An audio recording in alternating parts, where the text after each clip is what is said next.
नमस्कार मित्रांनो, मी किरण मंगले पुन्हा एकदा स्वागत करतोय तुमचं आपल्या मराठमोळ्या चॅनलमध्ये. मला माहिती आहे दीड वर्ष झालं असेल मी तुम्हाला तोंड दाखवलेलं नाही आहे, पण ठीक आहे. तर चला मित्रांनो, आज मी आलो आहे सिंहगड किल्ल्यावरती. आजचा व्हिडिओ काही इतिहासावरती नसणार आहे, कारण आपण ऑलरेडी हा व्हिडिओ कवर केलेला आहे. आज मी आलेलो आहे आमच्या धर्मपत्नीसोबत आणि आमचं शोर पिल्लू सर्वज्ञ. फर्स्ट टाइम तुम्ही बघत असाल सर्वज्ञाला. सर्वज्ञ हॅलो कर बा. हॅलो हाय हाय जे जे. तर चला, आजची मजा मस्ती असणार आहे. खाणं पिणं काय, सिंहगडावरती कसं यायचं कसं जायचं, आणि थोडक्यामध्ये थोडाफार इतिहास सांगेन. पूर्ण इतिहासाचा व्हिडिओ ऑलरेडी मी कव्हर केलेला आहे. तर चला. सिंहगडावरती डायरेक्टली गाडीने किंवा ट्रेक करूनही जाता येते. डोंजे गावातून हा ट्रेक सुरू होतो. पुण्यापासून 35 किलोमीटर अंतरावरती हा किल्ला आहे. मंडळी, हा किल्ला जुन्या काळी खूप महत्त्वाच्या ठिकाणी होता. पुण्याच्या जवळचे सुरक्षित स्थान म्हणून त्याची ओळख होती.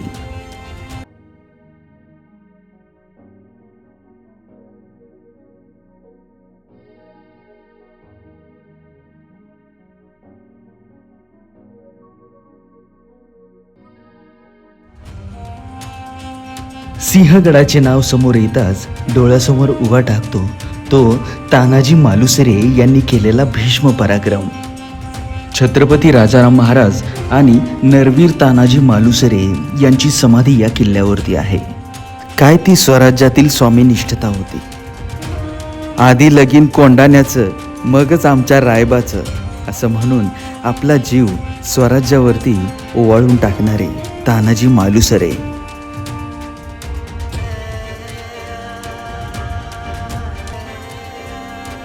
मंडळी, किल्ल्यावर जाताना 3 प्रवेशद्वार लागतात. तिन्ही प्रवेशद्वारांचं नाव पुणे दरवाजा आहे. काही दरवाजांवरती शिल्पाकृती आहे, तर काही दरवाजे असेच आहेत. गडावरती आपल्याला ठिकठिकाणी नकाशे, माहितीचे फलक किल्ला फिरण्यासाठी मदत करतात.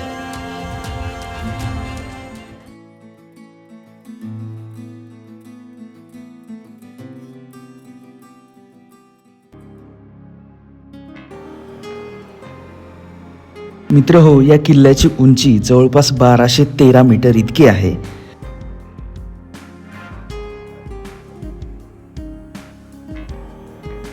या कल्याण दरवाजावरती एक शिलालेख आहे. श्री शालिवाहन शके 1672, कारकीर्द श्रीमंत बाळाजी बाजीराव पंडित प्रधान. पेशव्यांकडे शेवटपर्यंत हा गड होता. 1773 मध्ये निजामांनी पुण्यावर स्वारी केली. त्यावेळी पेशवे सिंहगडाच्या आश्रयाला आले. 1818 मध्ये हा किल्ला ब्रिटिशांनी जिंकून घेतला. सिंहगड सह्याद्रीच्या एका पठारावरती आहे. पर्वताच्या उंच उतारांमुळे हल्लेखोरांपासून इथे चांगले संरक्षण होते. छत्रपती शिवाजी महाराज आणि मिर्झा राजे जयसिंग यांच्या तहामध्ये हा किल्ला परत मोगलांकडे गेला होता. असं सांगितलं जातं की तानाजी मालुसरे यांच्या मुलाचं लग्न होतं. त्याचवेळी छत्रपती शिवरायांनी एक महत्त्वाची जबाबदारी त्यांच्या खांद्यावर सोपवली. ती जबाबदारी होती कोंढाणा जिंकण्याची. त्यावेळी स्वतःच्या मुलाचं लग्न बाजूला ठेवून तानाजी मालुसरे यांनी आधी लगीन कोंढाण्याचं, मग रायबाचं असं ठरवलं आणि ते या मोहिमेसाठी रुजू झाले. तानाजी, सूर्याजी मालुसरे, शेलार मामा आणि निवडक मावळे कोंढाणा सर करण्यासाठी निघाले. असं म्हटलं जातं की तानाजी मालुसरे यांनी यशवंती नावाच्या घोरपडीचा आधार घेऊन हा किल्ला सर केला. परंतु काही अभ्यासकांनुसार गड चढण्यासाठी विशेष युक्ती वापरून हा गड चढला गेला. कारण छत्रपती शिवाजी महाराज यांच्या सैन्यामध्ये असे खूप पारंगत मावळे होते जे सराईतपणे गड किल्ले चढू शकत, तेही कुठल्याही आधाराविना. तानाजी मालुसरे आणि उदयभान राठोड यांच्यामध्ये घनघोर युद्ध झाले. शेवटी आपल्या प्राणांची आहुती देऊन हा किल्ला त्यांनी स्वराज्यात आणला. ज्यावेळी छत्रपती शिवाजी महाराजांना कळले की कोंढाणा किल्ला आपल्या हातात आला, पण तानाजी मालुसरे धारातीर्थी पडले. त्याचवेळी त्यांच्या तोंडातून शब्द निघाले, गड आला पण सिंह गेला.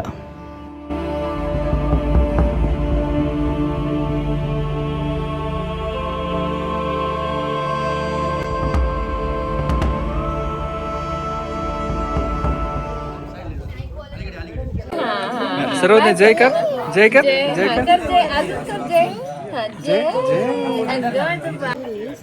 तर किल्ल्यावरती येऊन बसलो, थोडा वेळ जरा पाणी वगैरे पिलंय छानपैकी. खूप गर्दी आहे शनिवार रविवार, तुम्हाला माहिती असेल मला आवडत नाही किल्ल्यावरती यायला, खूप गर्दी असते.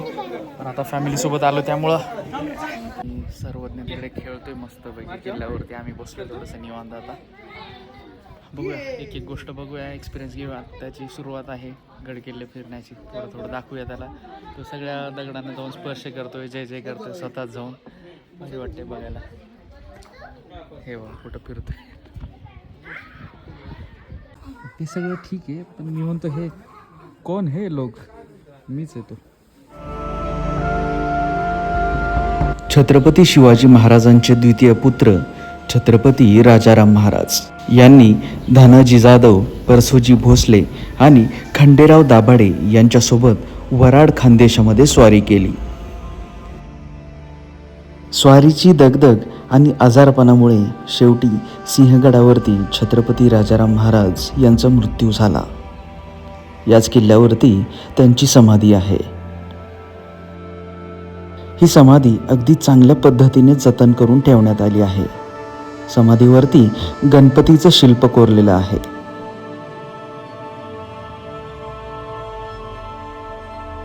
छत्रपती राजाराम महाराज शांत स्वभावाचे आणि स्थिर बुद्धीचे व्यक्ती होते.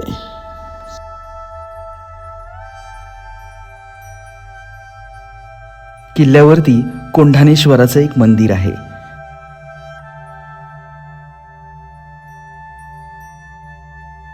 या मंदिराचं नक्षीकाम पाहून हे मंदिर यादवकालीन आहे असंच वाटतं. गड किल्ल्यांवरती इतकं सुंदर आणि कोरीव नक्षीकाम खूप कमी प्रमाणात पाहायला मिळतं.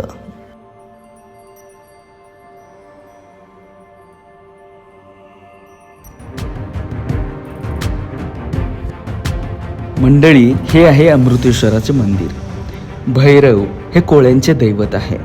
यादवांच्या आधी या किल्ल्यावरती कोळ्यांची वस्ती होती, त्यामुळे हे मंदिर इथे आपल्याला दिसते. या मंदिरामध्ये भैरव आणि भैरवी अशा दोन मूर्ती आहेत. दोन्ही मूर्ती अगदी सुस्थितीमध्ये सुबक आणि कोरीव पद्धतीने नटलेल्या आहेत. तर मंडळी, सिंहगडाची सांगता करतोय. खूप दिवसानंतर हा ट्रेक झाला आणि या ट्रेकची सांगता करताना पिठलं आणि भाकरी आणि भजी यांच्यावर ताव मारून मी आता तुमचा निरोप घेतोय. आशा करतो आणि प्रयत्न करतो की कंटिन्युटी ठेवायचा, पुन्हा पुन्हा व्हिडिओ अपलोड करायचा आणि नवीन किल्ल्यांना भेट द्यायचा. तर मित्रांनो, कसा वाटला आजचा व्हिडिओ कमेंट करून नक्की सांगा. माहिती आहे मला याच्यामध्ये जास्ती काही माहिती दिलेली नाही मी किल्ल्याची. हा पण आय बटनमध्ये तुम्हाला लिंक देतोय त्या व्हिडिओची, ज्याच्यामध्ये मी सगळी माहिती दिली आहे सिंहगडाबद्दल. तर चला, हा असा छोटासा व्हिडिओ होता. त्याच्यामध्ये पहिलं दर्शन मी तुम्हाला घडवलं आहे आमचं छोटं पिल्लू. त्याचं नाव आहे सर्वज्ञ आणि आमची पत्नी. तर तुम्हाला माहिती आहे आपण कर्नाटकची सिरीज केली होती, त्याच्यामध्ये आपण बघितलेलं आहे. तर चला, भेटू पुन्हा एकदा अशाच एका नवीन व्हिडिओमध्ये. तोपर्यंत इतिहास वाचत राहा, इतिहास समजून घ्या, प्रगती करा. जय जिजाऊ, जय शिवराय, जय शंभूराजे. आणि हा प्रयत्न करूया कंटिन्युटी ठेवायचा, बरेचसे आधीसारखे माहितीपूर्ण व्हिडिओज द्यायचा. चला, बाय बाय. Bye bye.